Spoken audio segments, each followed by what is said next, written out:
कहाँ पुगेको मान्छे ल मैं तो फिर तो लगाउँछु अरे कहना क्या चाहते हो यङ मैले कति भनेको छु 140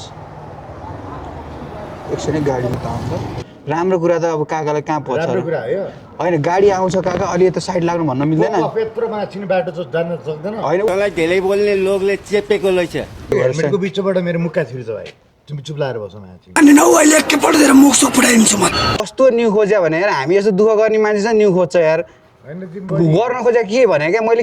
म काम गर्ने मान्छे यार उहाँ ठमेलबाट यहाँ ल्याइदिएको छ अनि काम दुःख गर्ने मान्छे भन्ने त हेप्या हो तिमीलाई साँच्चीकै थाहा छैन दुःख गर्ने मान्छे भन्ने त हेप्या हो तिमीले बढी बोल्यो भनेर दुःख गर्ने मान्छे भने हेप्या हो म पनि दुःख गर्ने मान्छे म दुःख गर्ने काम गरेर खाने मान्छे भने हेप्या झन् मैले उहाँबाट यहाँसम्म ल्याएर हेल्प गरिदिरहेको छु ब्रदर बढी दुःखमा गर्छु भन्नु खोजेको के मैले बुझेन मेरो पैसा हाल्दिनँ म लाग्छु बाटो पैसा हालिदिन्छ जा त हिरो भन्दैछ यस्तो हान्छु कस्तो यार हामी अब काम गरेर खाने मान्छे यार हामीसँग जङ्गिएर मुख छाडेर के गर्ने भने क्या म अचम्म लाग्छ यार मुख छाडेको छ यार माछ जिक्ने भनेको छ के भनेको छ यार म चाहिँ ठमेलबाट यता नयाँ के अरे सुकेधाराको राइड लिएर आएको थिएँ एकजना चढिया रहेछ है त्यत्तिकै मसँग न्यु खोजेर मलाई मुख छाडेर है मैले अब त्यस्तो बेलामा आफूले हात हाल्ने कुरा पनि भएन फेरि आफूलाई नराम्रो होला हात हाल्दा होइन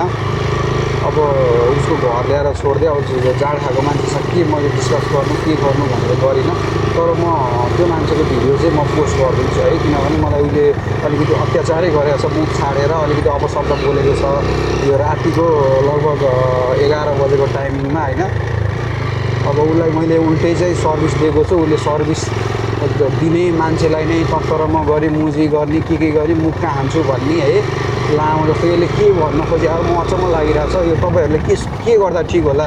यो मान्छेलाई सुझाव दिनुहोस् है अब हामीले यसरी हात हाल्दाखेरि अब फेरि हामीलाई केस लाग्ला भन्ने डर तर अब राइडरहरूको पनि यो सुरक्षाको लागि चाहिँ मैले यो भिडियो बनाएको तपाईँहरूले अब कोही अब यस्तो झ्याप भएको मान्छेहरूलाई बोक्नुहुन्छ भने चाहिँ अलिकति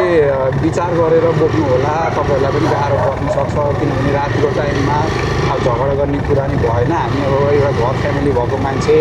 एउटा पुलिस केसमा पर्ने कुरा हुन्छ अब ऊ जडिया भयो उसले नराम्रो बोल्यो भन्दैमा हामीले त्यो अरू गर्न मिल्दैन है हात हाल्न मिल्दैन अब मैले यो भिडियो चाहिँ पोस्ट गर्छु है मैले जनचेतनाको लागि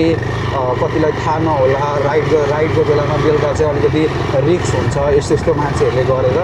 भनेर मैले एउटा इन्फर्मेसन भिडियो बनाएको अब कतिलाई मनपर्छ कतिलाई मन पर्दैन होला त्यसको लागि क्षमा प्रार्थी छु तर मैले यो भिडियो पोस्ट गरेँ किनभने मेरो प्रमाण जस्तो भएको जस्तो फिल भयो मलाई चाहिँ